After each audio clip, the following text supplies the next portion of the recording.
Today's topic is Bronsted Lowry concept of acids and bases.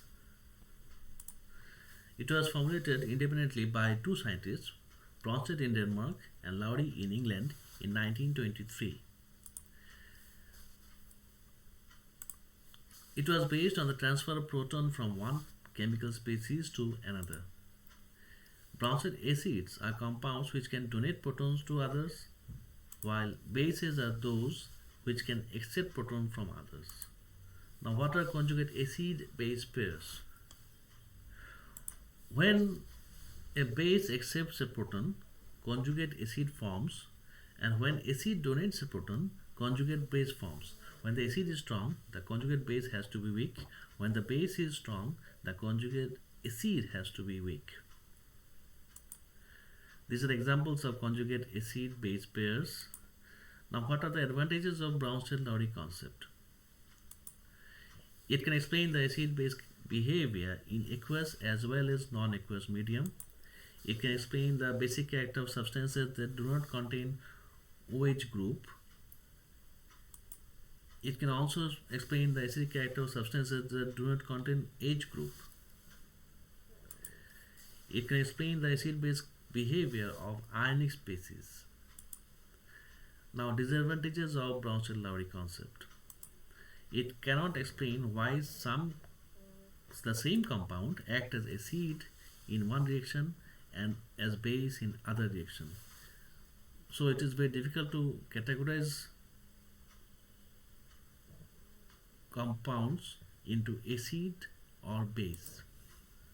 It cannot explain the acidic, basic or amphoteric gaseous molecules.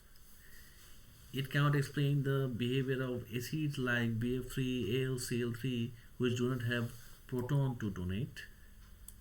It also cannot explain the reactions between acidic oxides and basic oxides. The examples are given here, which can take place in the absence of solvent.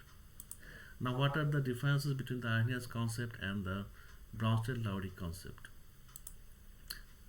The first difference is that the Arrhenius concept is a preliminary concept, while the Bronsted Lowry concept is an advanced concept. Arrhenius concept produces proton in water, while the Bronsted Lowry concept is a proton donor. According to Arrhenius concept, bases produces OH negative ion in water, but according to Bronsted Lowry concept, bases are proton acceptors. HCl is an acid by Arrhenius concept because it can release proton in water. But according to Bronsted Lowry concept, HCl is an acid because it can donate proton to water. Now, Arrhenius concept, the last difference is that it is only limited to aqueous solutions, while the Bronsted Lowry concept is not limited to aqueous solutions. It can explain the acidic or basic character in non-aqueous solutions, as well as it can explain the behavior in gaseous forms. So these are the differences between the Bronsted Lowry concept and the Arrhenius concept. I hope the topic is clear to all of you. Thank you.